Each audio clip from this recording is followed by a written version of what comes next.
los nuevos textos de hoy, digamos, les pregunto si con respecto a los que vimos la vez pasada, el texto de Worf y el que escribimos con Carolina Escoto sobre el relativismo lingüístico, ¿quedó pendiente alguna duda o si más o menos con las lecturas, las clases del otro día, más o menos se va entendiendo las ideas y el impacto que puede tener en la filosofía en general, la cuestión del lenguaje, la centralidad del lenguaje y nuestras formas de expresarnos para discutir tesis filosóficas? Si alguien quiere puede levantar la manito. Para mí es preferible eso que el chat, porque si estoy hablando y leyendo el chat al mismo tiempo me distraigo demasiado. Pero si no pueden levantar la manito o no tienen micrófono, vayan al chat y alguien me avisa en todo caso. Bueno, como no hay manitos y no veo nada en el chat, vamos a empezar con los dos textos que había para hoy. Que son textos bastante amigables y sencillos de lectura, me parece. Creo que no son demasiado complejos. En realidad, de Lakoff y Johnson tienen algunos capítulos del libro. El libro es este, lo tengo acá, que es un libro más extenso, que tiene como 300 páginas casi. Y como verán tiene varios capítulos así bastante, algunos más largos, otros más cortitos, en donde van desarrollando esta idea.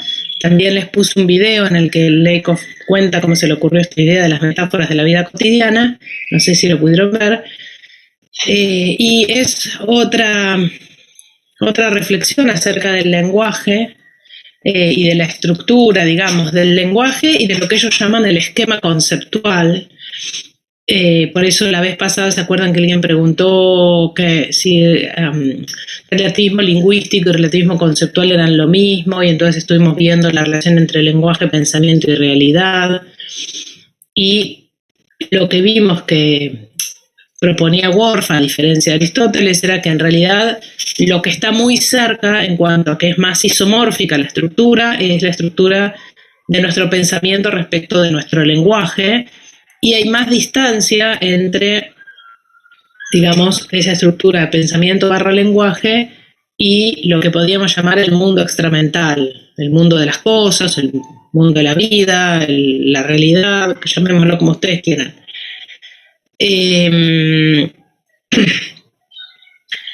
acá de nuevo aparece una reflexión acerca de nuestras formas de hablar, pero si ustedes se fijan en la forma en la que ellos presentan las ideas, hablan varias veces de esquema conceptual, ¿sí? Hablan de esto, de nuestras formas de hablar barra pensar acerca de el mundo, de distintos dominios de nuestra experiencia. Fíjense que ellos hablan mucho, a diferencia de Aristóteles y también, pero no a diferencia de Worf, hacen bastante hincapié en nuestra experiencia, ¿no? En cómo nuestro lenguaje y nuestro pensamiento, de alguna manera, sobre todo el lenguaje, le da forma a nuestra experiencia, nos permite, dicen ellos, recortar nuestra experiencia de cierta manera, teniendo en cuenta ciertos límites, o delimitando dónde empiezan y dónde terminan objetos, por ejemplo, y eso tiene que ver no con que en nuestra experiencia se den como límites claros necesariamente, sino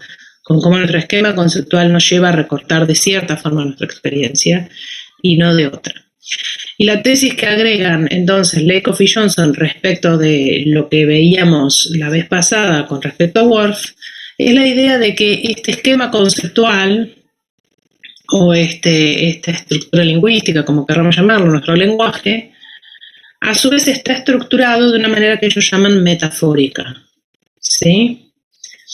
Y hay una cantidad de ejemplos, no sé si pudieron verlos en el texto, en donde ellos muestran cómo nuestro pensamiento acerca de ciertos dominios de nuestra experiencia está estructurado en base a las formas en las que conceptualizamos y experimentamos otros dominios de experiencia.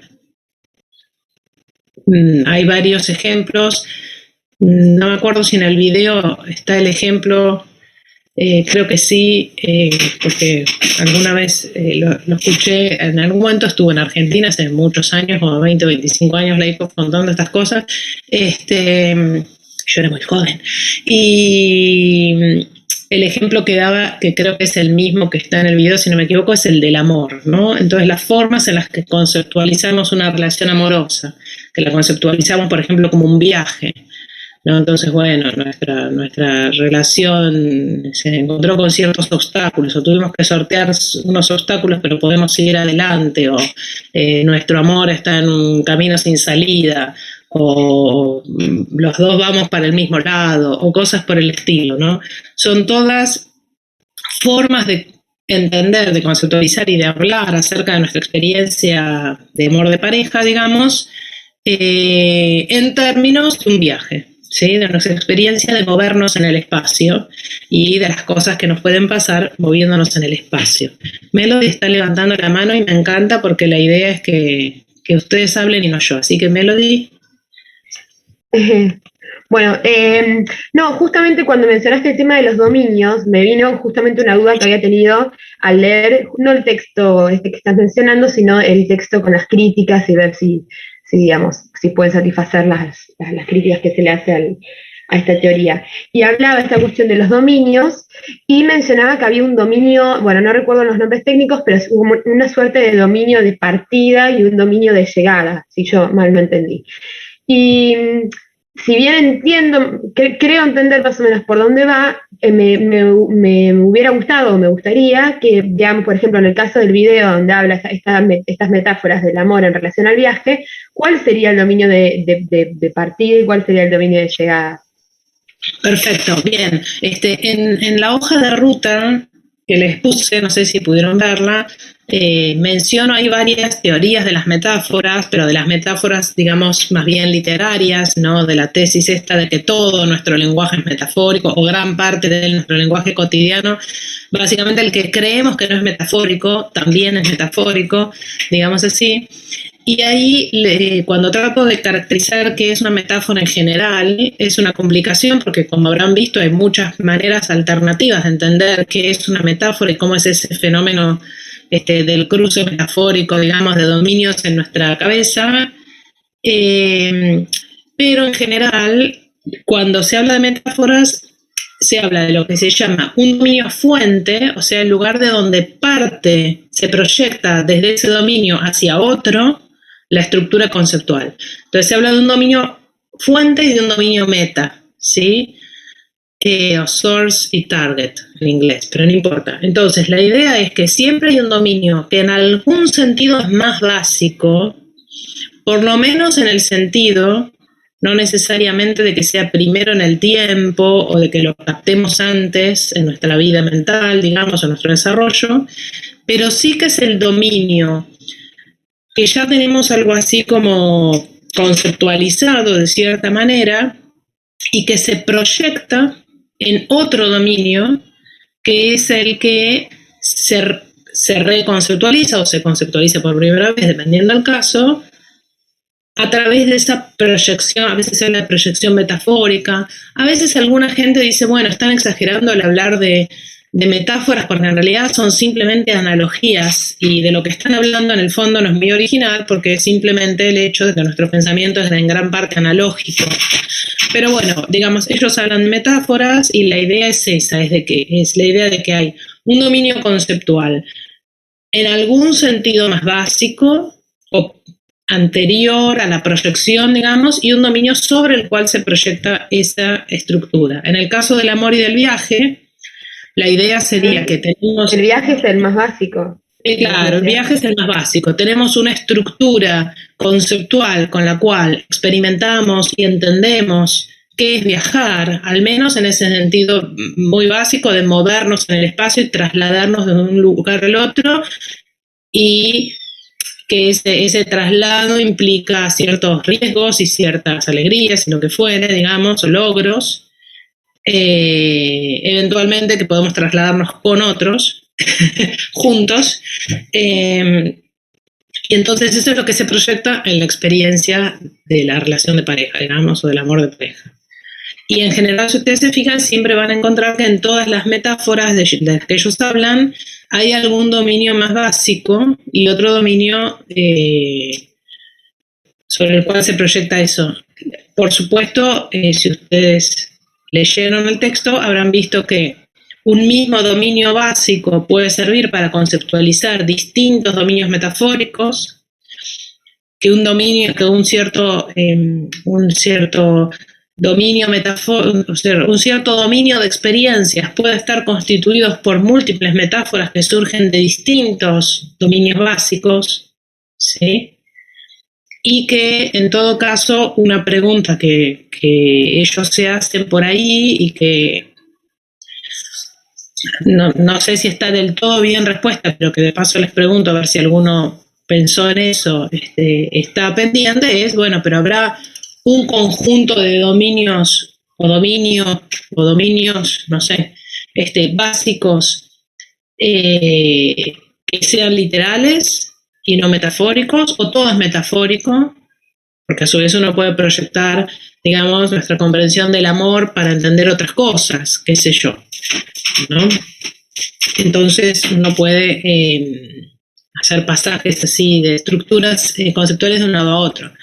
Entonces hay un dominio literal, sí o no, hay uno o varios, es el mismo para todas las lenguas o no, porque está claro que las metáforas no son las mismas en todas las lenguas. De hecho, si ustedes se fijan, en algunos casos hasta hay algunas notas del traductor por las dificultades que tiene traducir ciertos giros metafóricos del inglés al español. Entonces, todas estas son preguntas bueno, un poco quedan pendientes. Alguien había levantado la mano y se arrepintió, pero los invito a que me digan qué pensaron. Perdón, una chiquita, no molesto más. Sí, dale. Habías dicho que, bueno, esto lo entendí, que un mismo dominio básico o fuente o source puede servir para conceptualizar distintos dominios meta. Por ejemplo, en el caso del amor y el viajar, como dijimos que el dominio fuente era viajar, podríamos, por ejemplo, utilizar el viajar como dominio de la experiencia de cursada, ¿no? Sería una cosa así, por ejemplo.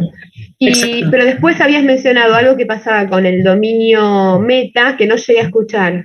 O sea, no, que uno puede, algo que es un dominio meta respecto de un dominio fuente, tomarlo como dominio fuente para otra proyección metafórica. O sea que ser dominio fuente y dominio meta no son términos absolutos, sino que depende de cada particular proyección metafórica. Ahora sí está Juan y ahí con la mano levantada, que había venido, se había ido y ahora volvió. ¿Se escucha? Sí, perfecto. Sí, le quería consultar a vos, Diana, y a mis compañeros también. Sí, a mí me dio la sensación de que sí, de que hay como esas metáforas, sobre todo las espaciales, como que eran las que no podías hacer una metáfora de ellas. Por eso, no sé, capaz que fue una sensación o una interpretación mía y si no es la correcta, me gustaría saber por qué. ¿Y qué opinan los demás?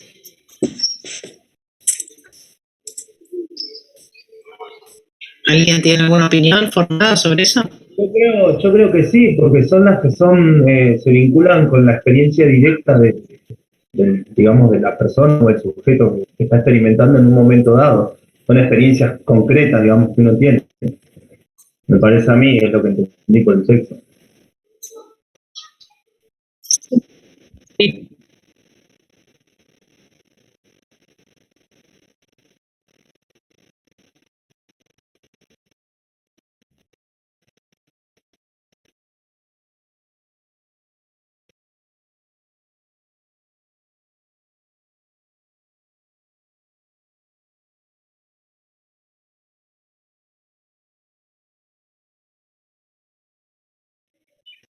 Perfecto, o sea, ahí vemos que es difícil establecer cuáles, porque podemos pensar, como decía recién Manu, creo que era, que incluso un viaje es una...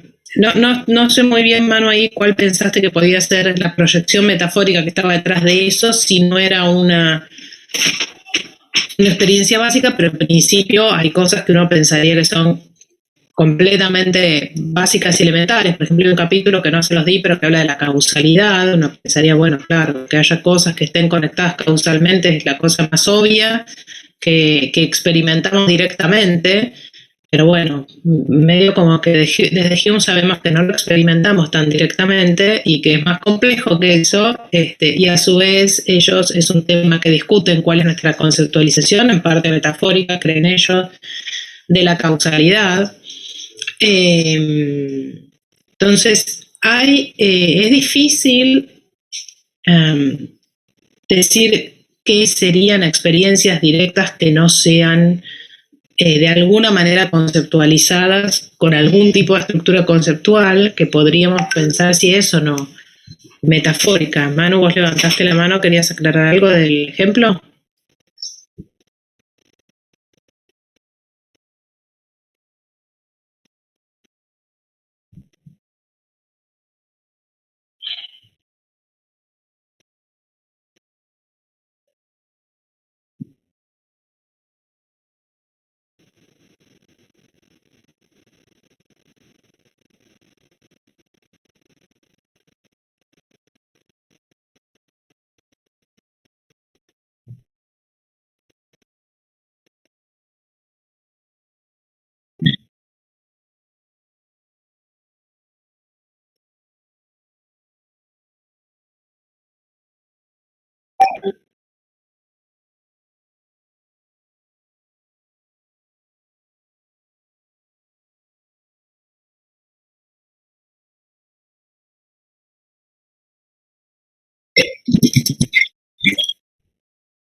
Bueno, lo que pasa es que ahí es donde se empieza a desdibujar, pero no digo que sea culpa tuya, sino que tal vez en parte es la dificultad que tiene comprender exactamente qué es lo que están proponiendo Lecoff y Johnson. Se empieza a, como vos decís, hay dos sentidos en los cuales uno puede organizar conceptualmente la experiencia. ¿Sí? Un sentido es que de alguna manera es más, yo diría básico, pero no quiero abusar del uso de la palabra básico, pero digamos, tiene que ver con el hecho de,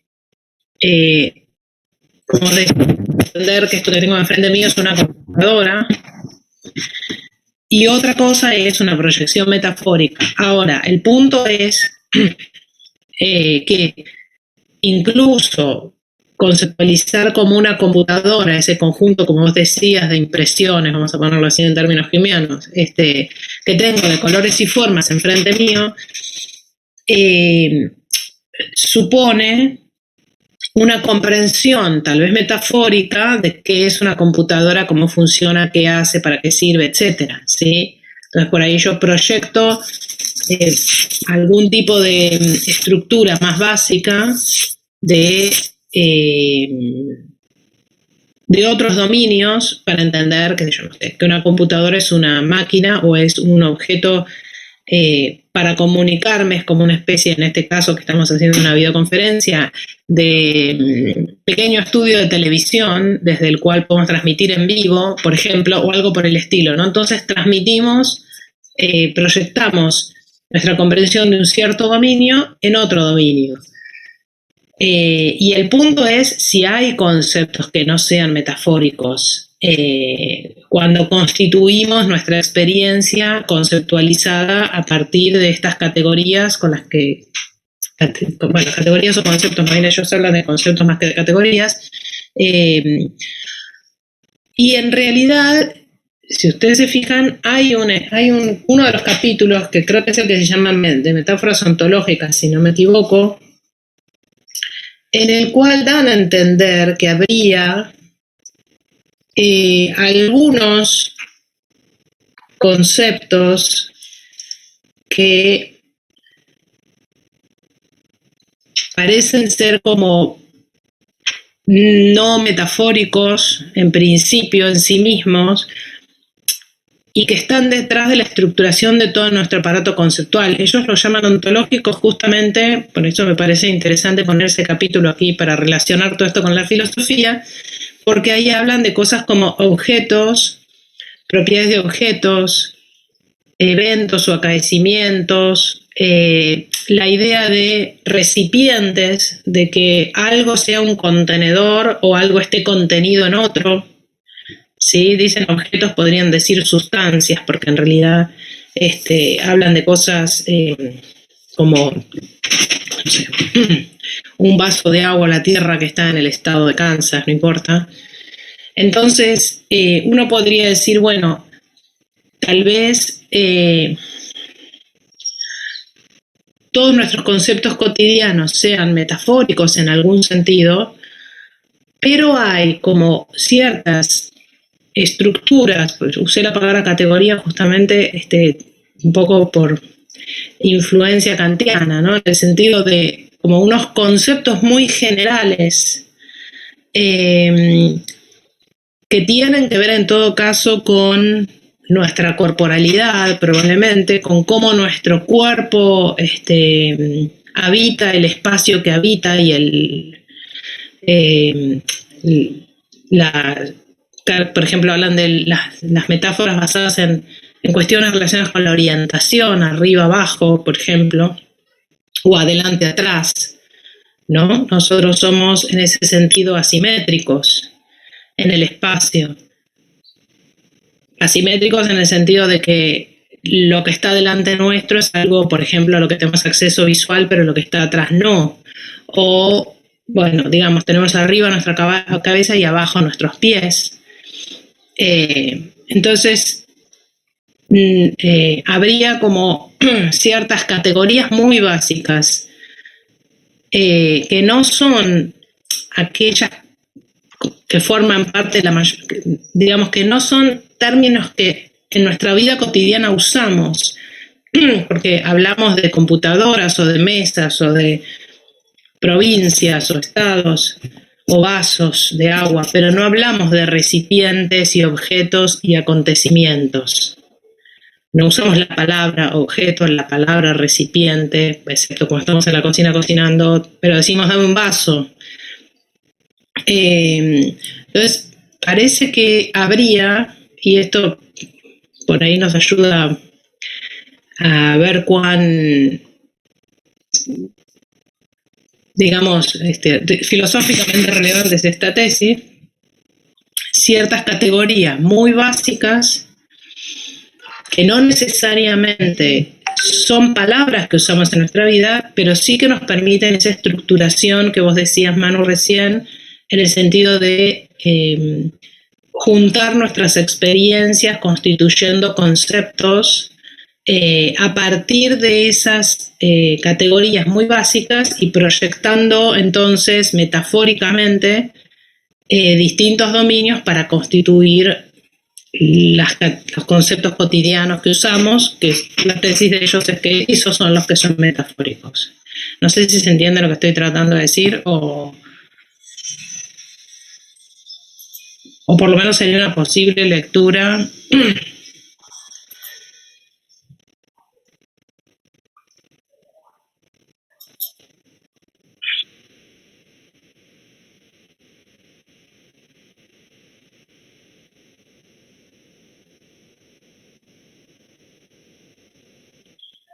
O sea, habría que tratar de ver, y eso es algo que yo creo que de alguna manera queda abierto en este texto, sobre todo, pues después obviamente siguieron escribiendo otras cosas y yo creo que en esos otros textos son más claros,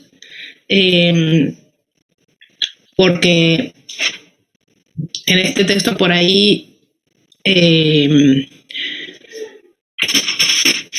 digamos, uno podría hacer una lectura así como la que estaba haciendo un poco más kantiana. En otros textos yo creo que ya no. Hay un texto que es del 2000 o 1999 que se llama philosophy in the flesh, o sea, la filosofía en la carne, para decirlo así, donde claramente defienden una serie de ideas que tiene que ver con las bases de nuestra experiencia corporal como seres humanos en el mundo situada, que está a la base de toda la estructura conceptual metafórica.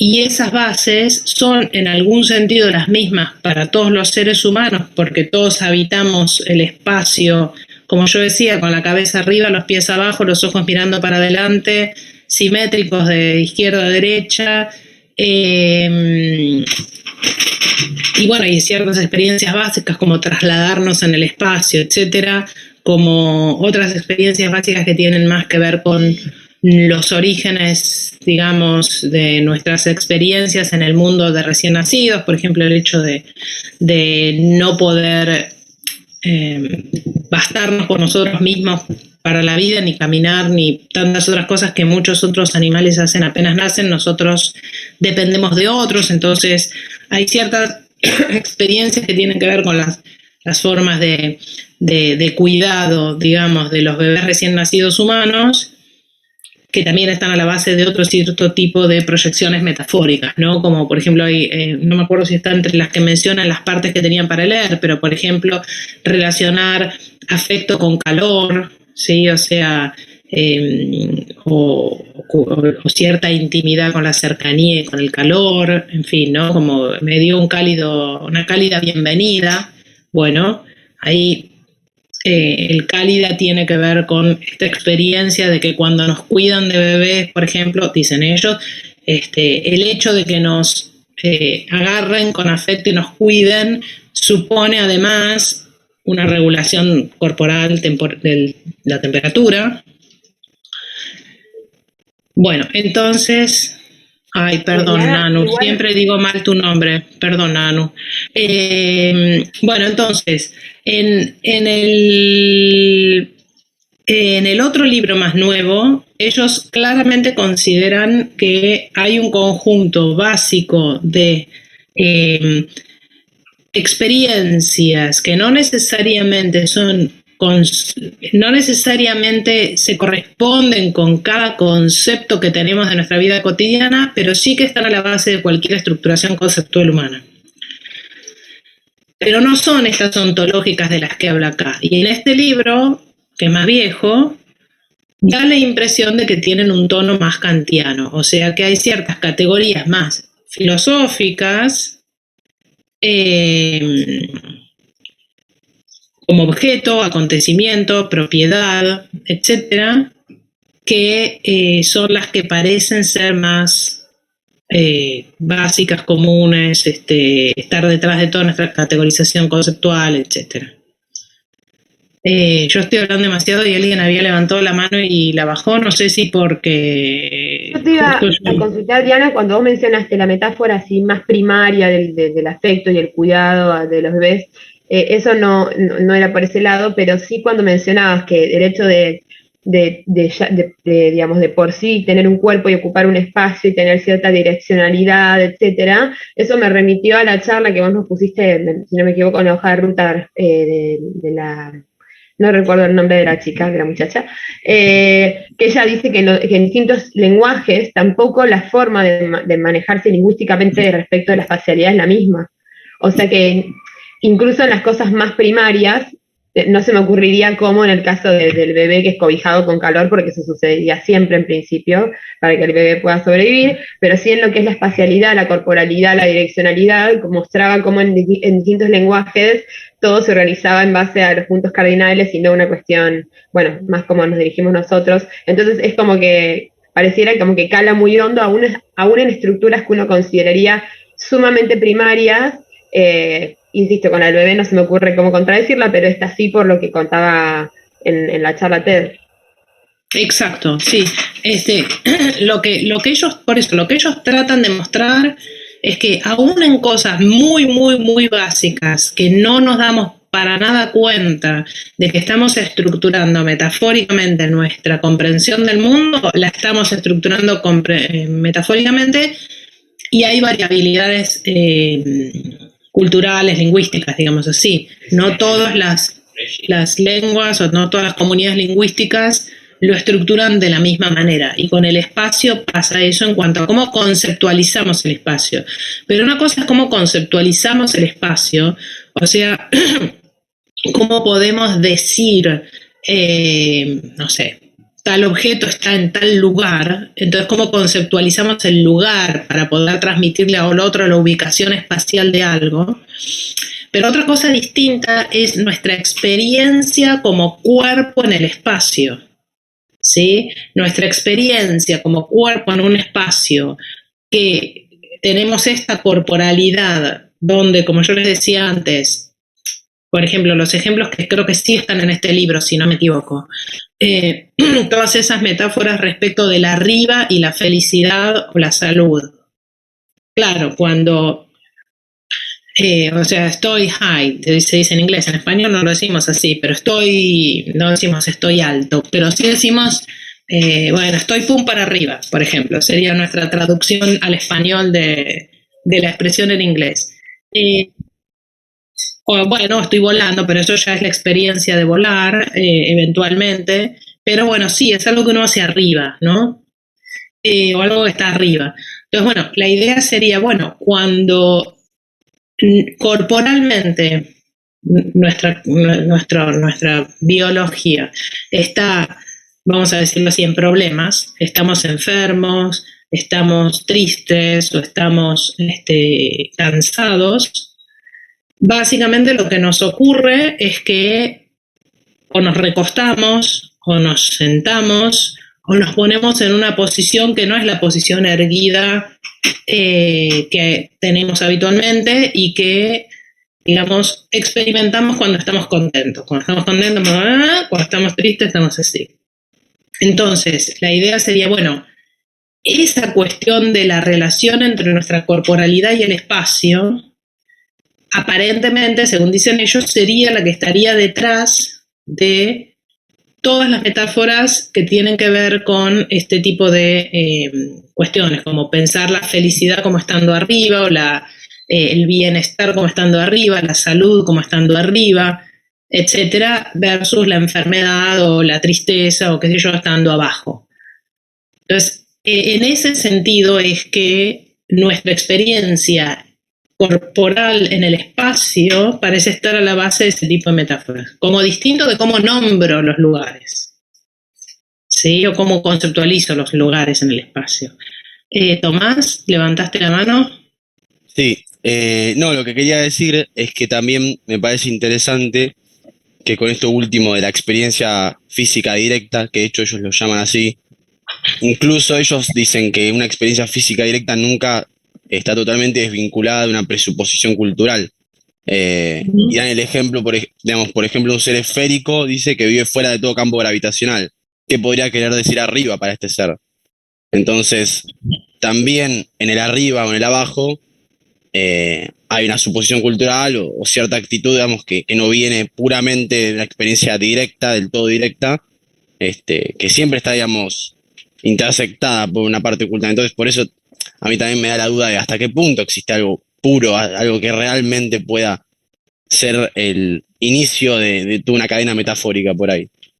Bueno, acá hay algo muy interesante en tu pregunta, Tomás, que tiene que ver con lo siguiente. Cuando uno hace filosofía, en general, en este caso sobre estos temas, pero en general, hay como dos actitudes diferentes. Uno puede, vamos a ponerlo así, poner el énfasis en las posibilidades lógicas, por ejemplo, la posibilidad de la existencia de un ser esférico fuera de todo campo gravitacional, cosa que es una posibilidad lógica, pero en el fondo sabemos que eso contradice las leyes naturales porque la ley de gravitación justamente es universal. No hay entidades que estén fuera de un campo gravitacional excepto de manera artificial, ¿no? Yo puedo construir, no sé, una cámara antigravitatoria, no sé, que todo flote, lo que fuere. Pero, digamos, en principio no es, de hecho, la experiencia que tenemos los seres que habitamos el planeta Tierra, vamos a decirlo así, ¿no? Incluyendo no solo los seres humanos, sino en general todos los seres que habitan el planeta Tierra. Entonces, uno puede pensar un problema filosófico teniendo en cuenta las posibilidades lógicas, o uno puede pensar un problema filosófico a partir de cierta situacionalidad, cierta existencia situada, y por situada quiero decir no solo situada geopolíticamente, sino también situada biológica, cultural, etcétera, ¿sí? Entonces, nosotros como seres humanos somos seres biológicos que habitamos biológicos, sociales, culturales, políticos, etcétera, pero que habitamos un planeta específico en ciertas condiciones específicas. Entonces, uno podría pensar esta cuestión, por ejemplo, de la conceptualización metafórica, qué sé yo, comparando nuestra experiencia con la de otro ser posible y viendo cómo podrían variar las formas de conceptualizar de un ser imaginario que vive, que es todo redondo, sin arriba y abajo, y que vive en un lugar sin gravitación, sin que valga la ley de gravitación, sin gravedad. O podemos pensar qué pasa con las formas de conceptualizar que tienen los seres humanos sobre el planeta Tierra, con las diferencias culturales que tienen y sociales, etcétera, pero que además comparten ciertas características biológicas. Por ejemplo, necesitan dormir cuando están cansados y por lo tanto para eso no están en posición erguida y necesitan pararse y estar en dos patas para trasladarse de un lugar al otro, y por supuesto hay que trasladarse mirando, no tropezarse y por lo tanto con los ojos para adelante. Entonces, a menos que uno se traslade de otras maneras, pero bueno,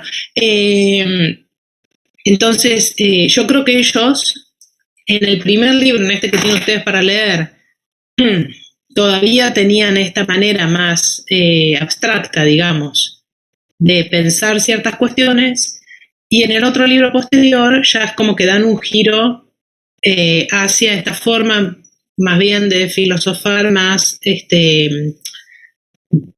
basada en hechos empíricos acerca de la realidad de la cual parte la reflexión filosófica, ¿sí? Entonces, en ese sentido, tal vez eso se en parte las variaciones que uno puede encontrar entre un texto y otro. Bueno, hay una mano levantada de Valentino y hay un par de preguntas en el chat.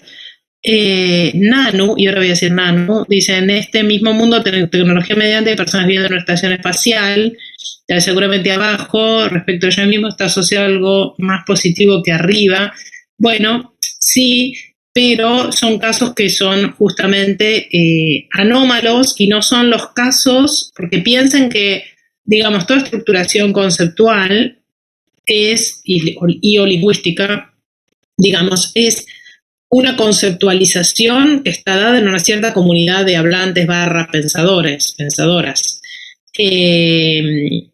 O sea, no es algo que tenga que ver con la experiencia individual de un individuo, de una persona que viaja al espacio, o lo que sea.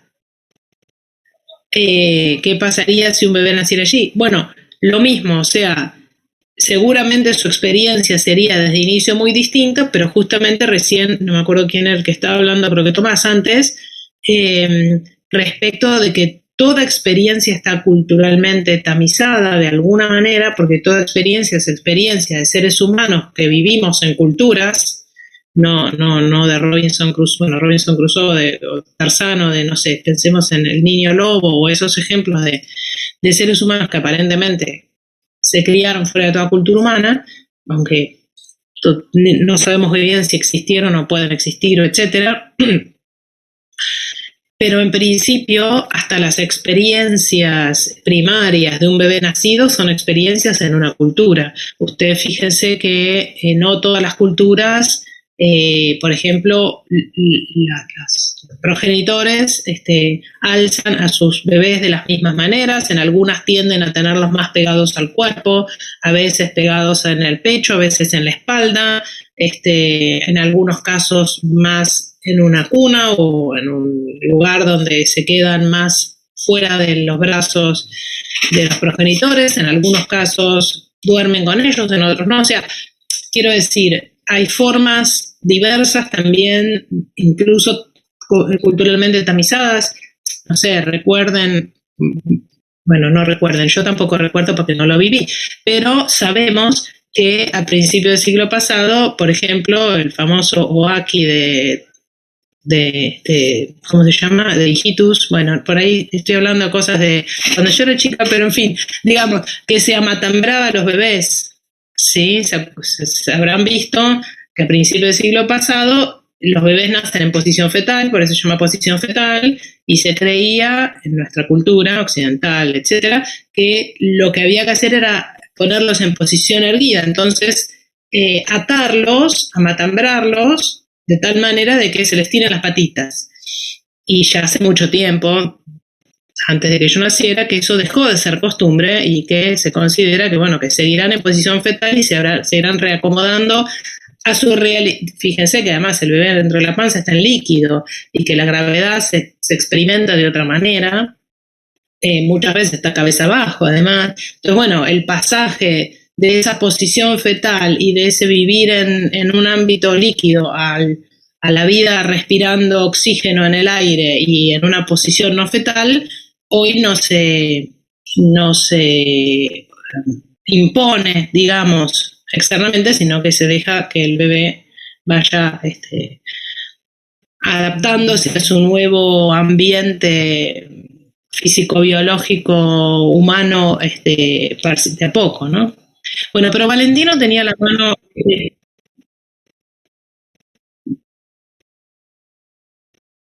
listo, ok. De repente yo me siento muy vieja, pero bueno.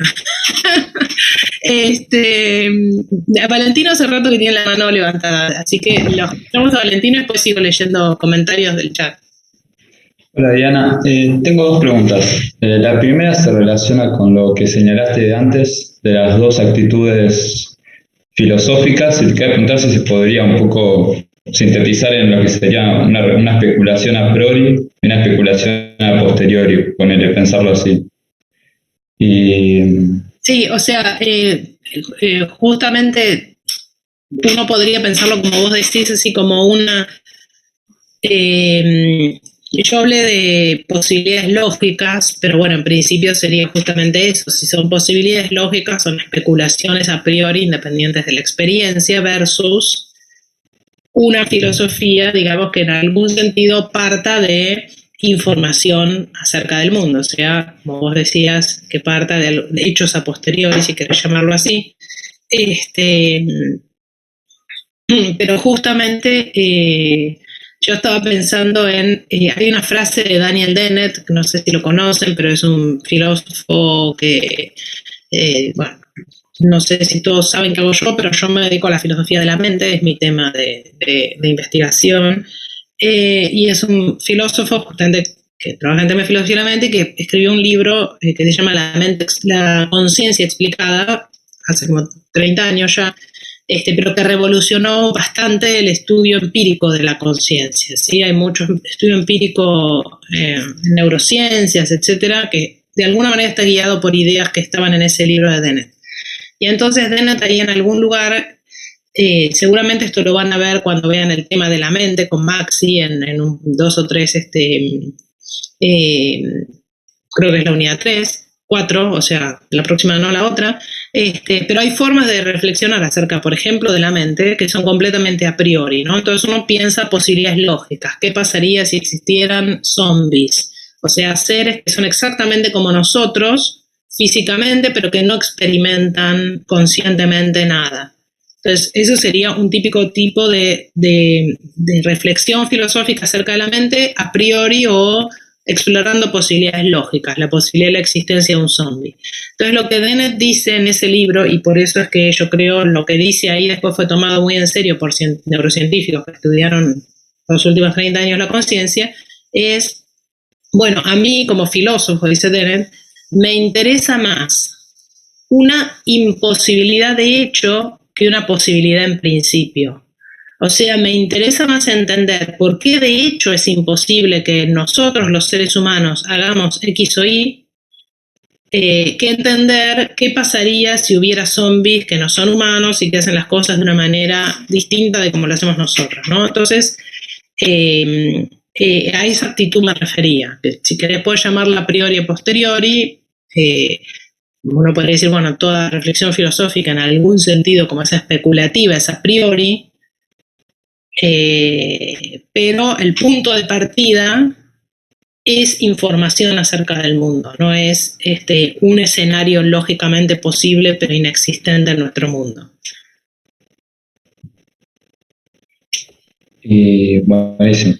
Y la otra pregunta que te quería hacer se relaciona con lo que señaló el compañero Tomás sobre las presuposiciones culturales, que tenía que ver en que, en cierto modo, al ya nacer y estar en un proceso de socialización y de ¿cómo decirlo? De que te instaura una cultura, aprendes una cultura, ya se bloquea la posibilidad de acceder a una experiencia básica, pura, de algún modo. Y esto lo relacionaba un poco con el tema del ser en sí en Kant, del númeno, que capaz es un poco cualquiera, pero lo que quiero llegar es a esta imposibilidad de acceder a esa experiencia básica, o si eso sería un poco radical, sería mejor entenderlo como, se me ocurrió un poco esta metáfora recién, de como de ver las cosas a través de una niebla, de distintos colores, de distintos aromas, que representaría la cultura, y detrás de eso está este universo, esta realidad común que compartimos, pero ya tenemos ese velo que nos obstaculiza. Sí, yo creo que la idea que tienen acá, sobre todo en este libro que están leyendo ustedes, es un poco, digamos, hay varios pasajes en los cuales discuten, por ejemplo, la relación biología-cultura, o qué es lo dado y qué es lo impuesto culturalmente, etcétera, pero y me parece que en el fondo no terminan de definirse del todo.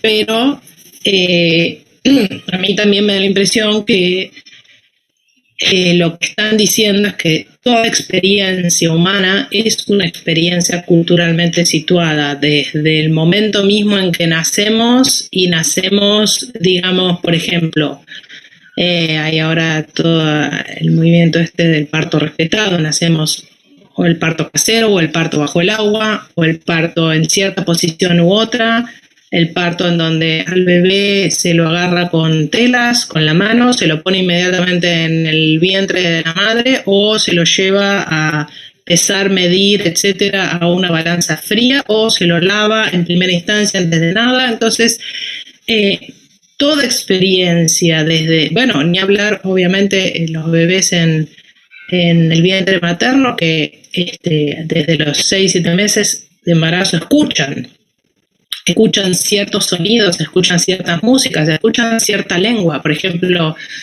sabemos hoy por estudios con bebés recién nacidos o de pocas horas de vida que son capaces de distinguir entre la lengua materna y otras lenguas, ¿sí? O entre lo que es lenguaje y lo que no es lenguaje, son sonidos que no son lenguaje.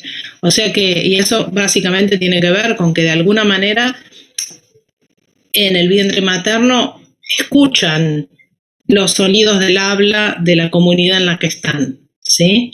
No es que salen entendiendo español o inglés o nada de eso, pero sí reconociendo los sonidos propios del español y las cadencias propias de su lengua versus otras. Entonces, digamos, toda experiencia humana está culturalmente entrelazada y situada, etcétera.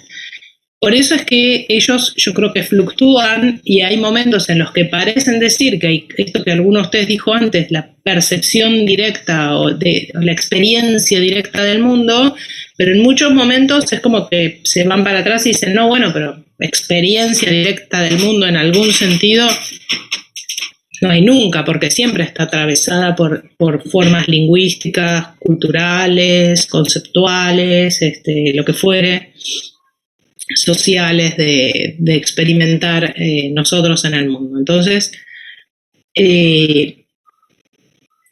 Si me preguntan a mí, yo creo que en el fondo dirían eso, pero es cierto que en este texto me parece que no lo tienen tan claro y entonces hay momentos en los que parecen decir que hay percepciones, digamos, desnudas de toda carga cultural. Pero bueno, también a veces pasa que, ustedes lo saben, que a lo largo de su trayectoria, no dije que Lakoff en realidad es lingüista y Mark Johnson es el filósofo, son un tándem de lingüista más filósofo, aportando uno lo que sabe de filosofía y el otro lo que sabe de hallazgos empíricos lingüísticos. Pero bueno, a veces es cierto que un filósofo, filósofa o un par creativo como tiene una idea. Si ustedes vieron el video habrán visto que es una idea como fuerte que irrumpió en ellos por experiencias en la vida cotidiana. Escribieron este primer libro donde trataron de desarrollar esa idea, pero yo creo que justamente este libro es de los 70, si no me equivoco, ahora les digo, a 1980 justo. La primera edición, bueno, pero fueron ideas y estudios de los 70, y de ahí al 2000, digamos, que escribieron el otro libro, yo creo que fueron como refinando sobre todo la parte filosófica de estas ideas que acá para mí están un poquito más en proceso de pensamiento, digamos así. Pero bueno, puede ser que se contradigan o que digan en un lugar hay percepción directa y en otro lugar deben entender que no. ¿Sí?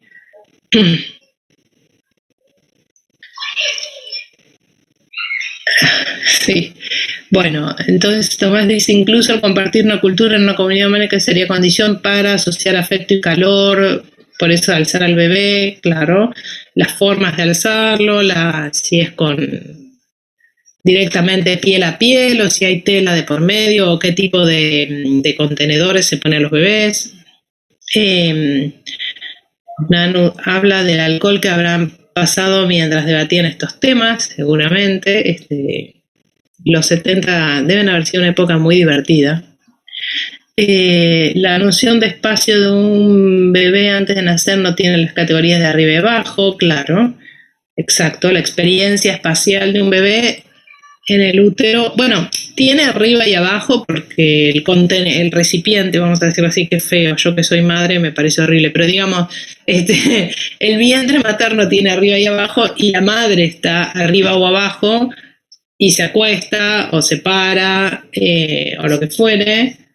Entonces, derivativamente, en algún sentido, si bien el bebé no tiene la cabeza arriba y los pies abajo necesariamente, y no necesariamente entonces tiene la cabeza arriba cuando está despierto y los pies abajo y así, sin embargo hay una espacialidad derivada de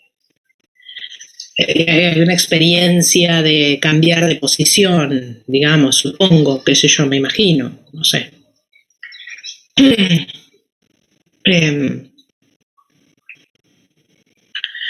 Bueno, no sé si tienen hay más preguntas sobre este tema o más ideas que haya suscitado la lectura, o yo creo que es un texto bastante sencillo.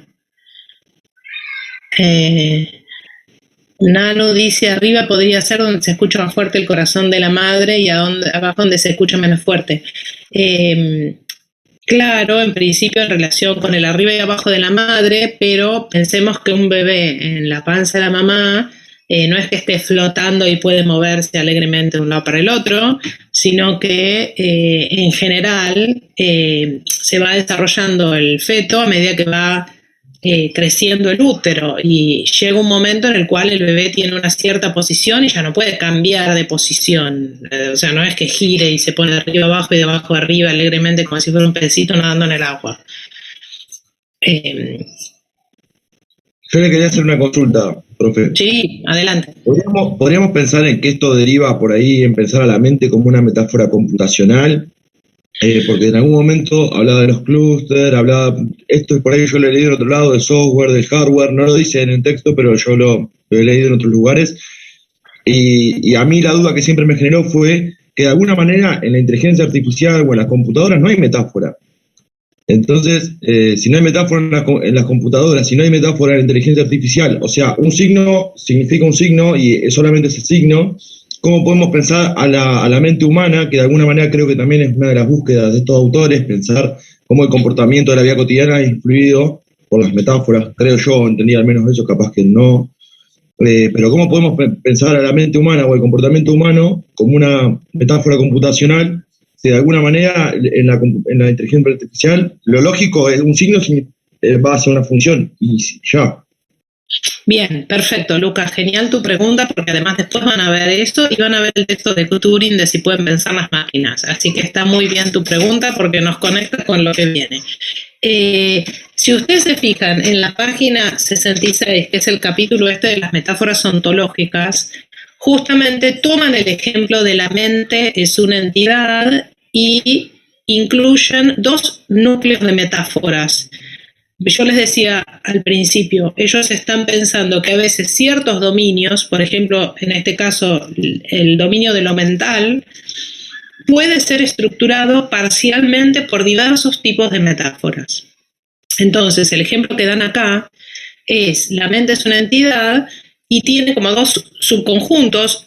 En el otro texto hay muchísimas más, pero bueno, de hecho, si quieren pueden dedicarse a pensar en metáforas que estructuran nuestras formas de entender las mentes humanas, que hay muchas derivadas de la filosofía, como la mente es un teatro, donde pasan las ideas como si fueran representaciones que nosotros vemos con nuestro ojo interior, por ejemplo, que es la metáfora moderna, humeana.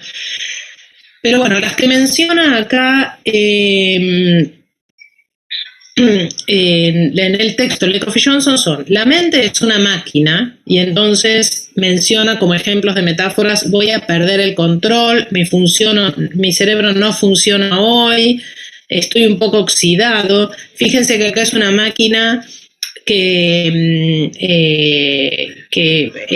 esto está escrito en los 80, claramente no está tomando la computadora personal que tenemos todos en casa como modelo de la mente, como sí hacemos hoy y hacemos desde hace 20 años, cuando decimos cosas como necesito que me reseten la cabeza o me quedé colgada, para decir que me quedé pensando en nada, o cosas por el estilo, que son metáforas que en todo caso tomamos de nuestra experiencia con estas computadoras que tenemos todos ahora delante de la nariz.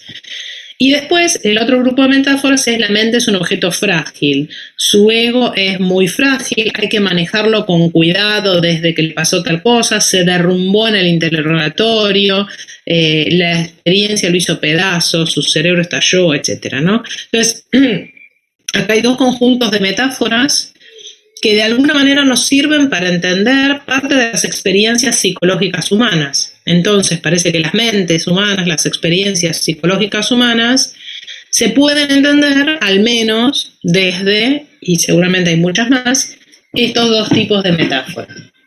Entonces, la pregunta ahora que nos queda es, bueno, ok, podemos... Bueno, después van a ver el texto de Turing, pueden pensar las máquinas. Nosotros tenemos dos preguntas. ¿Qué pasa si entendemos las mentes humanas proyectando metafóricamente nuestra comprensión del funcionamiento de una computadora, ¿sí? O de una máquina en general, o de qué tipo de máquinas? Yo ahí diría, bueno, sí, de hecho lo hacemos. Y lo que estamos haciendo para entender la experiencia psicológica humana es esa proyección metafórica de nuestra comprensión de cómo funcionan las máquinas, que obviamente, como dice por ahí alguien, las máquinas no tienen sus distintos estados, no tienen un significado ni una relación con el mundo más allá de la que nosotros como intérpretes les damos. En todo caso no tienen emociones, en todo caso no los pensamos así, no pensamos a las máquinas como teniendo experiencias subjetivas. Si yo me enojo con mi máquina y le pego, no es como pegarle a mi perro porque no se va llorando, o a otro ser sintiente, digamos. Entonces hay parte de nuestra comprensión de las computadoras que podemos proyectarla para entender ciertas partes de nuestra psicología. Obviamente hay otras partes de nuestra psicología que parece que las entendemos mejor si proyectamos otras metáforas para entender las mentes humanas. ¿Sí? Ahora, otra cosa es pensar si ya no sería entenderlo metafóricamente, sino entenderlo literalmente, pensar que nuestras mentes son computadoras, en un sentido no metafórico, sino literal, y entonces buscar cuáles son cosas tales como el lenguaje del pensamiento o las computaciones que procesamos cuando realizamos tal o cual tarea cognitiva o lo que sea. Eso sería ya no hacer una proyección metafórica para la comprensión en nuestra vida cotidiana de los fenómenos psicológicos, sino que sería más bien tomar un cierto programa de investigación en el cual, digamos, ya vamos a pensar literalmente a la mente como una computadora y por lo tanto vamos a buscar en la mente / cerebro los mecanismos computacionales que explican por qué realizamos las tareas cognitivas que realizamos. Pero eso es un proyecto científico, etcétera, que puede funcionar o no, pero lo que quiero decir es, ellos no están hablando de eso, están hablando de, fíjense que el título es Metáforas en la vida cotidiana. Están hablando de nuestra vida cotidiana y nuestra experiencia cotidiana como seres humanos en el mundo. No están hablando de proyectos de investigación. Si bien uno es un lingüista y hace investigación empírica lingüística, pero no están hablando acerca de los conceptos que usamos en la investigación científica, ni programas de investigación cómo deberían hacerse. No es un libro de filosofía de la ciencia, ni proponen necesariamente una línea de investigación con una metodología especial, etcétera. Simplemente están hablando en principio de un fenómeno acerca de nuestra comprensión en la vida cotidiana de todos los seres humanos en todas las culturas, digamos, aunque varían las metáforas, la idea es que esto es parte de la estructura de nuestros pensamientos y pasa en todas, etcétera. No sé si con eso respondo, Lucas, lo que preguntaste, pero... Sí, y otra pregunta más y ya no pregunto más nada. Estaba pensando mientras leía el texto, creí o por lo menos entendí, y creo que también el de Tomás Balmaceda decía algo como que no había evidencia por fuera de la lingüística de entender las metáforas. Y yo te quería preguntar eso, si más adelante se investigó, se pensó y se encontró alguna, o metáforas al menos que no tengan tanta arraigo con lo lingüístico, con el lenguaje. Claro, digamos, es complicado porque nuestras formas de expresar nuestros pensamientos es a través del lenguaje. Entonces resulta muy complicado estudiar los pensamientos sin estudiar las expresiones lingüísticas con las cuales hacemos públicos nuestros pensamientos, digamos, y compartimos con las otras nuestros pensamientos. Entonces, bueno, lo que te podría decir es que el proyecto de investigación científica en la que están embarcados,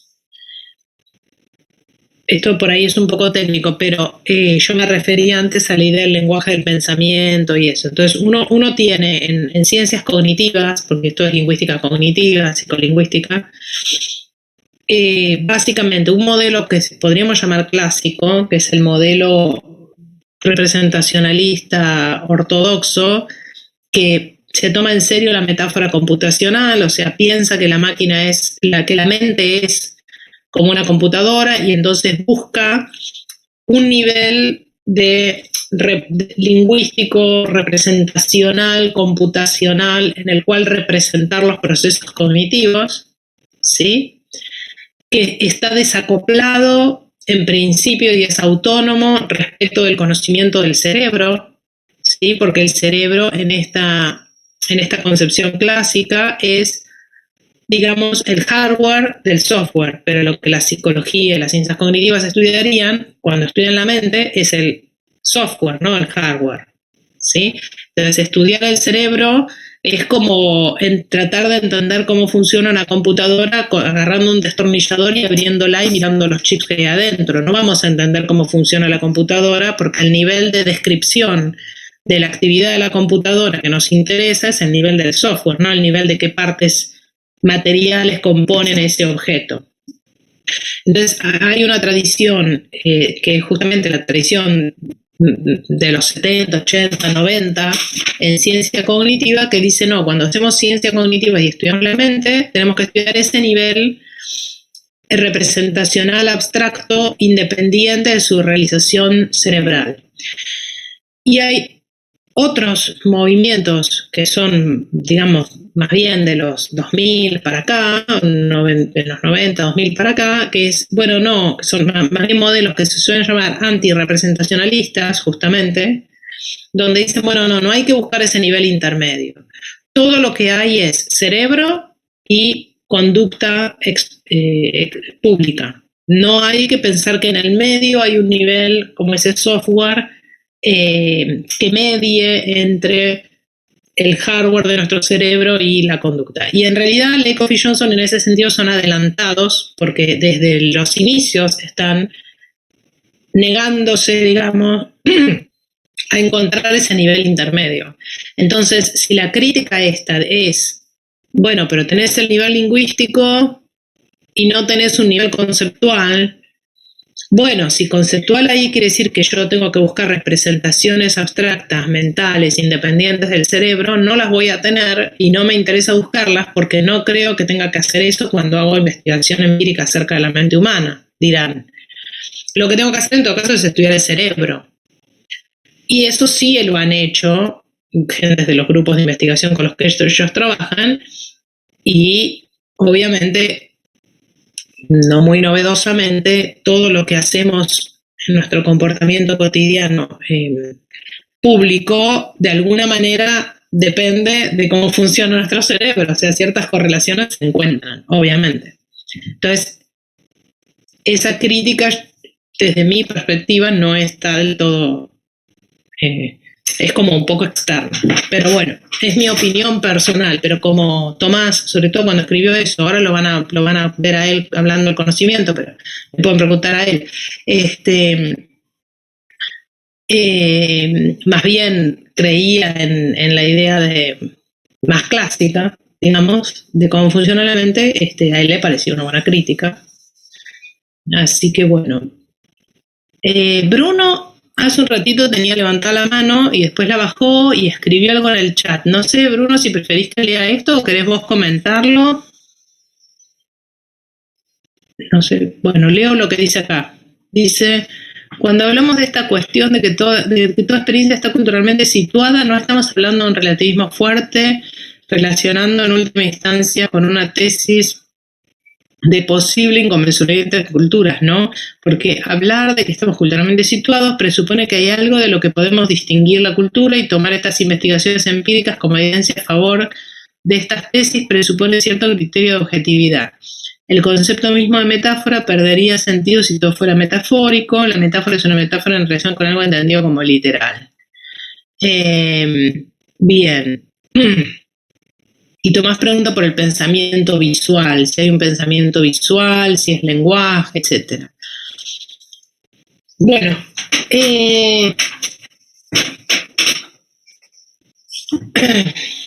a ver, yo diría lo siguiente, tal vez un poco relacionando las dos cosas. Uno podría pensar que hay un nivel de, vamos a decir así, de pensamiento en un sentido muy amplio del término, porque acá dice, ¿se puede pensar a través de representaciones visuales? Bueno, la respuesta obviamente es que sí, hay mucha gente que cree que lo que tenemos son representaciones perceptivas, no representaciones amodales, que sería lo que, o sea, de alguna modalidad perceptiva, quiero decir representaciones visuales, auditivas, táctiles, etcétera, ¿no? No necesariamente visuales, pero que en realidad nuestro pensamiento no se da por procesar representaciones de tipo lingüística, sino por representar, por manejar representaciones de tipo perceptual, ¿sí? Entonces, hay gente, científicos, digamos, muchos que piensan eso, que de hecho es lo que se nos activa en el cerebro si miramos los cerebros, digamos, ¿no? O sea, partes del córtex visual o del córtex auditivo o lo que sea. No hay un lugar en el cerebro donde haya oraciones. Entonces, uno podría decir, bueno, claro, si yo me dedico a mirar esto, en el fondo pasa esto. Entonces, la idea podría ser, yendo ahora a la pregunta de Bruno, uno podría decir, bueno, sí, la tesis de ellos es de la tesis de la metáfora conceptual. O sea, la idea de ellos es todos nuestros conceptos son metafóricos. Pero uno podría decir, conectando la pregunta de Bruno con lo que dice Tomás, bueno, tal vez haya partes de nuestro pensamiento que no son conceptuales, no son lingüísticas, están más bien fundadas en lo perceptual, en un sentido amplio, y entonces esas partes tal vez sean las que no son metafóricas. Son literales, pero no son conceptuales. ¿Se entiende lo que quiero decir? Uno podría pensar que algo como eso es lo que están queriendo decir. No son claros, de nuevo. No son nada claros y no son nada claros, sobre todo en este libro de los 80, 70, 80. Pero una lectura posible es que hay conceptos literales. Otra lectura posible, leyendo el capítulo de las metáforas ontológicas, es hay conceptos literales, pero que están detrás de nuestros conceptos cotidianos, como el de objeto, acontecimiento, etcétera, que son los que nos permiten estructurar todo el esquema conceptual metafórico. O uno podría decir, bueno, hay algo literal, pero que no es del orden de lo conceptual, sino que es del orden de lo perceptual. Y eso es nuestra forma de conexión más directa con el mundo, sobre la cual se fundan las otras estructuras. Yo todo esto lo digo porque en realidad para mí lo que tiene interesante el texto del 80, bueno, entre otras razones el más nuevo no está traducido, entonces tampoco lo puedo poner si quisiera porque está en inglés y hay que poner textos en español, pero además me parece que justamente como es el momento en el que ellos están planteando por primera vez las ideas y están como escribiendo mientras piensan, en realidad hay maneras alternativas de leer lo que están queriendo decir y es en ese sentido más estimulante para mí la lectura, porque uno puede leer de distintas maneras y entenderlo de distintas maneras. No hay una manera única de interpretar lo que están diciendo, ¿sí? Bueno. Creo que contesté lo de Bruno y lo de Tomás. No sé si tienen más preguntas o dudas.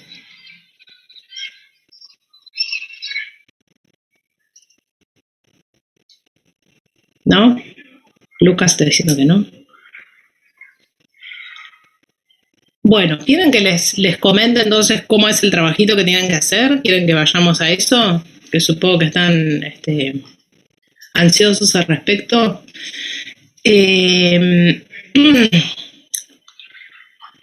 Bien, lo que hay, en todo caso se los comparto y después igual lo voy a activar en el,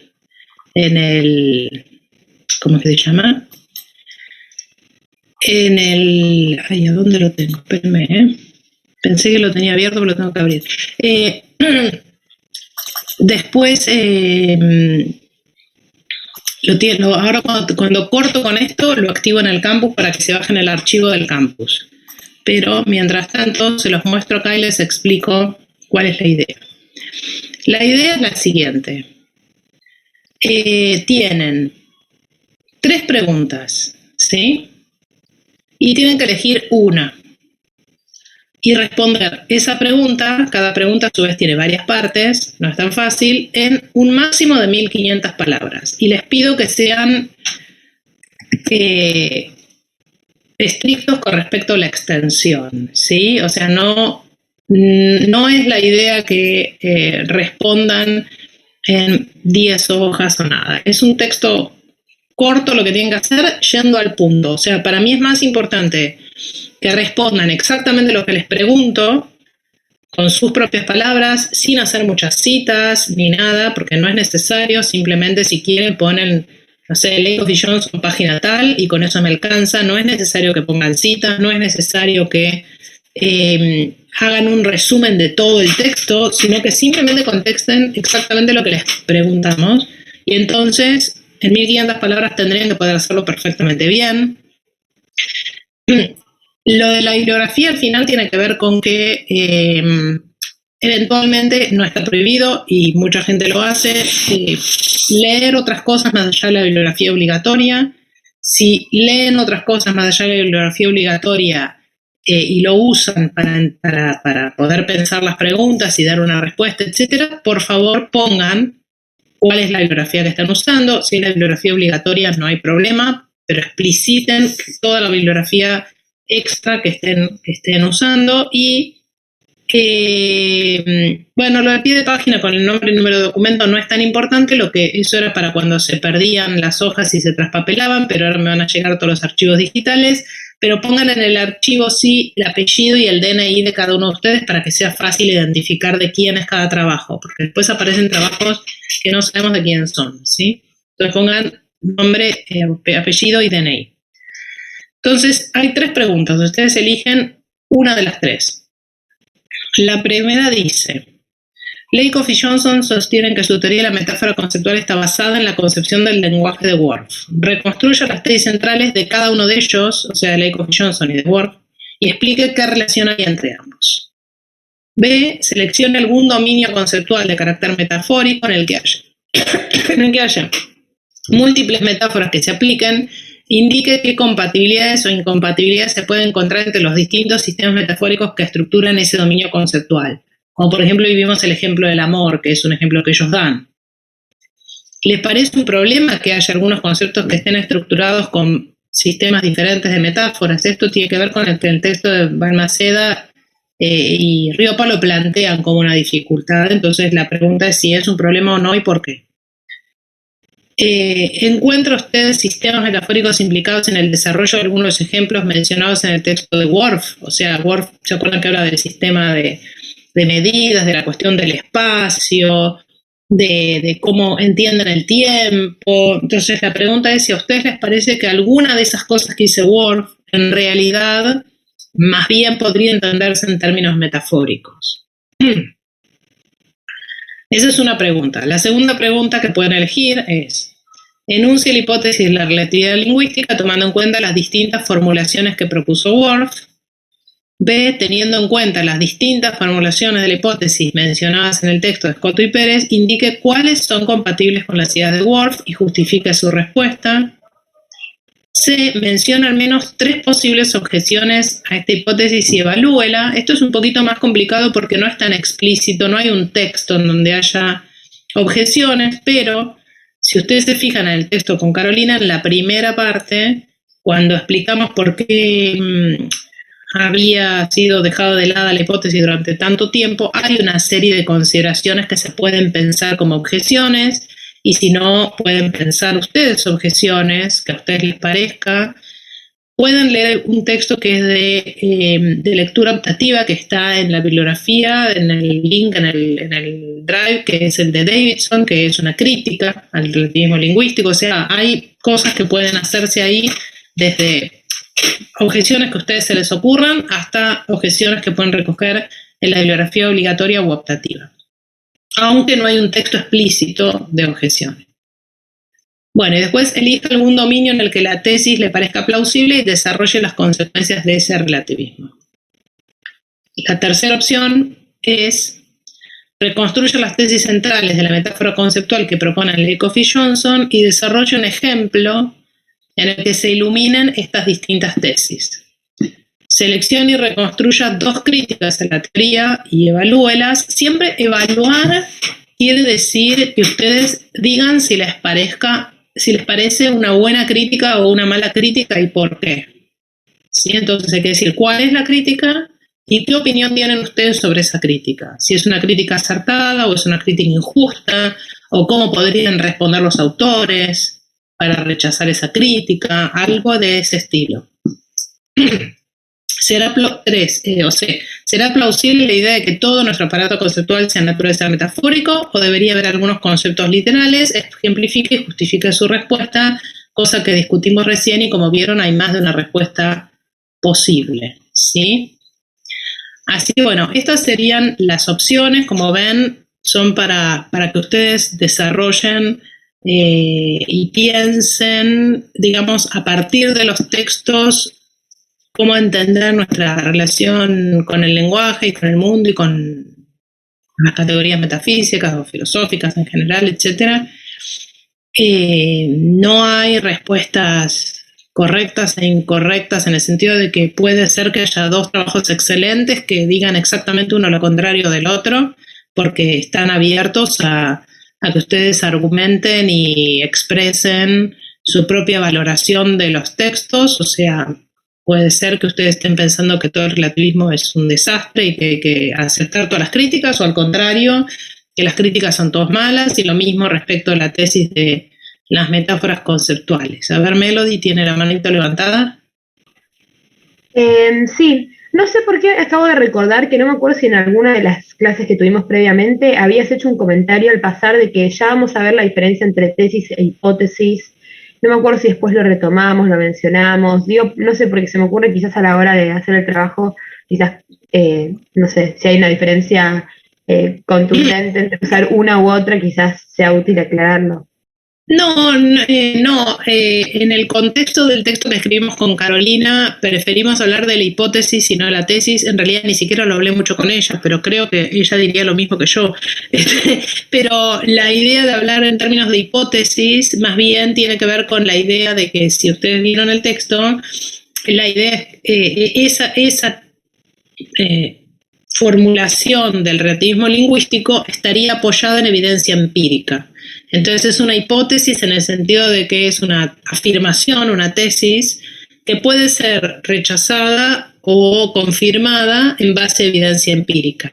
Entonces yo prefiero, pero es una elección personal, usar la palabra hipótesis cuando me refiero a algo cuya vigencia, digamos, depende, al menos en alguna medida, de la evidencia empírica que la apoya, y usar la palabra tesis también para las hipótesis empíricas, porque son tesis rechazadas o afirmadas por cuestiones empíricas, pero tesis es más general porque abarca también tesis filosóficas que claramente no tienen forma de ser comprobables o rechazables empíricamente, que son, digamos, como decíamos recién, posibilidades lógicas, por ejemplo, o cosas por el estilo, ¿no? O sea, uno no puede probar empíricamente la existencia de los zombies o probar empíricamente que no hay zombies, porque justamente eso no es experimento mental. Entonces, la existencia de los zombies sería una tesis. Yo no diría que es una hipótesis. En cambio, la relatividad lingüística uno lo puede ver como una tesis filosófica independiente de la experiencia, o uno puede verlo como una hipótesis en donde se puede, digamos, buscar la forma de encontrar algún tipo de validación a través de la experiencia. De cualquier manera, por supuesto, toda la investigación empírica siempre está sujeta a una evaluación epistemológica, o sea que también puede ser que sea deficiente la investigación hecha, que haya investigaciones empíricas que apoyan hipótesis contradictorias, en fin, todo lo que sabemos. Todos deben haber hecho introducción al pensamiento científico y saben de las dificultades que hay cuando queremos hablar de la evidencia empírica para lo que sea. ¿Sí? Pero bueno, nada, simplemente por eso en algunas partes uso la expresión tesis y en otras hipótesis. Pero quedó clarísimo. Gracias. bueno, entonces estamos todos ¿tienen alguna duda más con respecto a las preguntas y a cómo hacer el trabajo y eso o no? Bueno, entonces yo ahora corto con ustedes, corto, que si estuviera por teléfono, activo para que sea visible en el campus y puedan bajarse el archivo de las preguntas, y el lunes, si quieren, Nos vemos. Acá Bruno pregunta el formato tipográfico, ¿cuál sería? Me da lo mismo, o sea, lo que me gustaría, si es posible, me resulta más fácil corregir trabajos que estén en Word o similar, o sea, que no sean PDFs, porque el PDF es un poquito más molesto para poner los comentarios y todo eso. En cambio, en un Word uno va corrigiendo y tipeando y poniendo eventualmente control de cambios o anotaciones tipeando en el texto. Entonces, preferiría que sea formato Word o DT o TXT o ese tipo de formatos más editable, pero bueno, el que sea. La letra de igual menos mientras se entienda, por supuesto me lo mandan vía campus, o sea que no es la letra manuscrita, es cualquier letra tipo de cualquier tipografía que ustedes tengan en su procesador de textos en la computadora, me da lo mismo.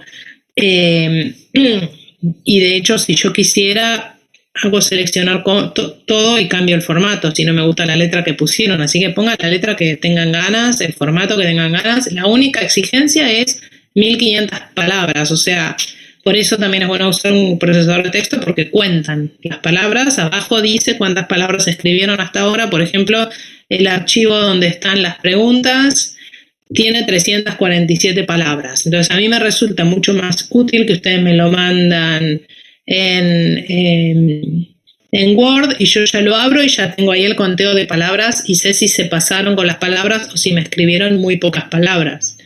Tengan en cuenta, de paso, ya que estamos con este tema de las palabras, que si les sugerimos, mejor dicho, si les exigimos hasta 1500 palabras, es porque pensamos que más o menos entre 1000 y 1500 palabras es una extensión razonable para responder las preguntas. Si me mandan un archivo de 400 palabras, es altamente probable que no hayan respondido exitosamente a todo lo que les pregunté, porque nada más que formular las preguntas ya me llevó 347 palabras.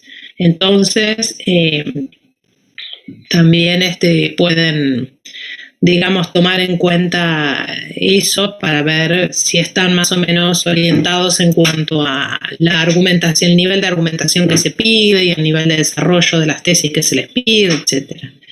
¿Sí? Sí. La fecha de entrega es exactamente el día 26, o sea, dentro de una semana, a las 10 de la mañana. Eso es súper importante. El campus está armado de tal manera que después de las 10 de la mañana no va a dejarles subir nada y no acepto trabajo fuera de término. Tendrán que hacer el recuperatorio si no lo entregan antes del 26 a las 10 de la mañana. Y la razón es muy simple. El 26 a las 10 de la mañana empiezan a ver los temas de la unidad siguiente. Entonces, la idea es que empiecen la nueva unidad con la cabeza despejada de hacer tareas para esta unidad. Si no, esa clase no la van a aprovechar de ninguna manera porque o no van a ir o van a estar pensando en lo que todavía tienen que hacer y que no hicieron. Así que en ese sentido es importante que cumplan, que además el campus no les va a permitir otra cosa, hacerlo antes del 26 a las 10 de la mañana. 1500 para la respuesta, la bibliografía, bueno, si quieren agregar la bibliografía aparte, agreguen la bibliografía aparte. Si quieren copiar la pregunta aparte, copien la pregunta aparte. 1500 para la respuesta. ¿Sí? Igual traten de, justamente, que esos 1500 estén dados por el hecho de que no pusieron información superflua.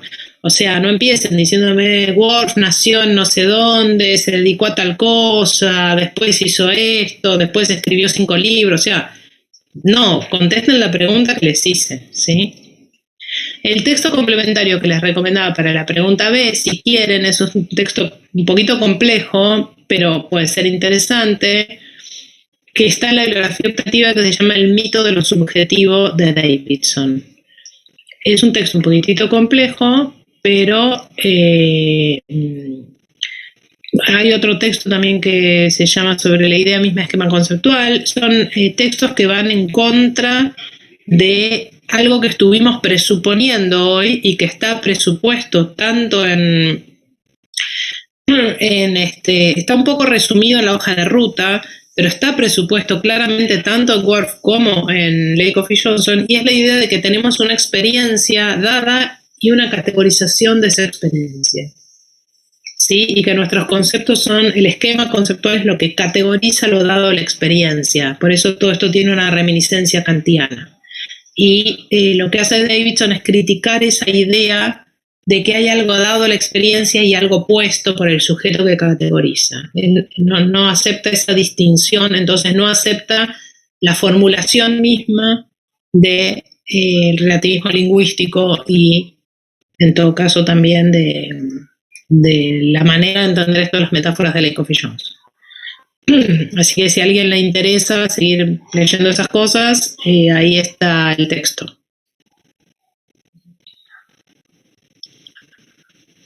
Bueno, muy bien. ¿Alguna pregunta más? ¿O la bibliografía obligatoria no hace falta? No es necesario. La obligatoria ya sé que leyeron. ¿Más preguntas? ¿Dudas? ¿Nada? Diana, yo tengo una consulta. Sí, dale.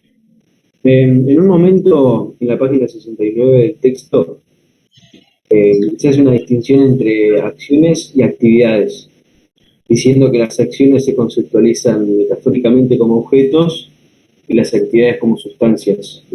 Quería saber cuál es la diferencia que hay entre las dos.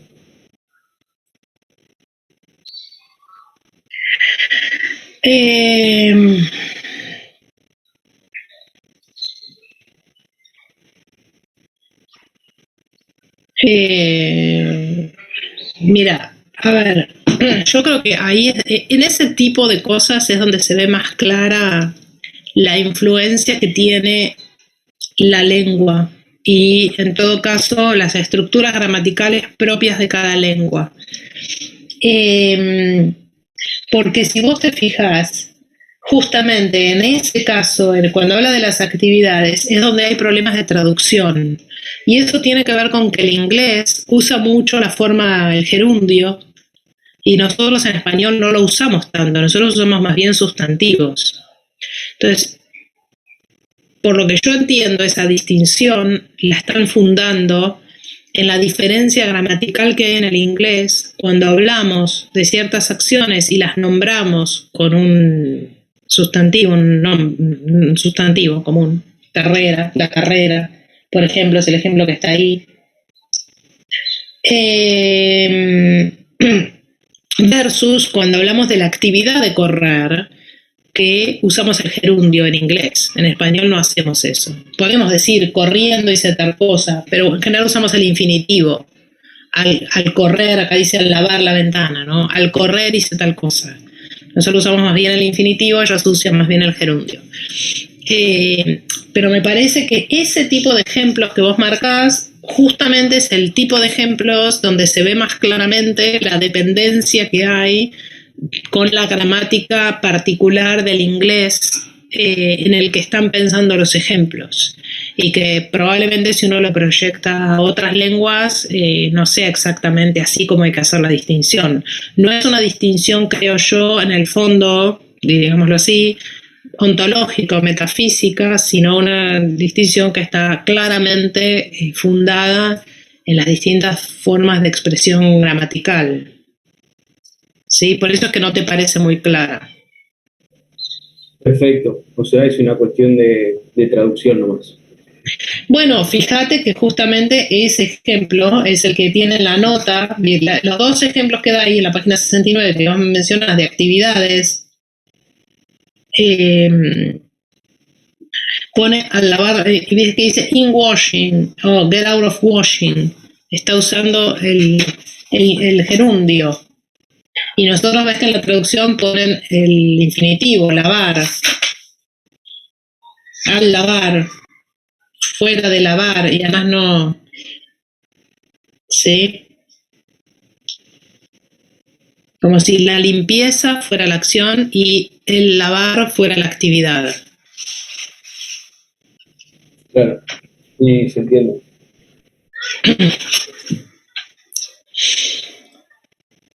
¿Alguna otra Pregunta igual, recuerden que el lunes podemos contestar todas las preguntas que quieran si es que quedaron cosas pendientes para hacer el trabajo. Bueno, nada, dejamos aquí y les habilito lo del campus para que lo vean, ¿les parece? Bueno, nos vemos entonces el lunes, lo que quieran. Nos vemos. Chao, hasta luego. Hasta luego, gracias. Gracias.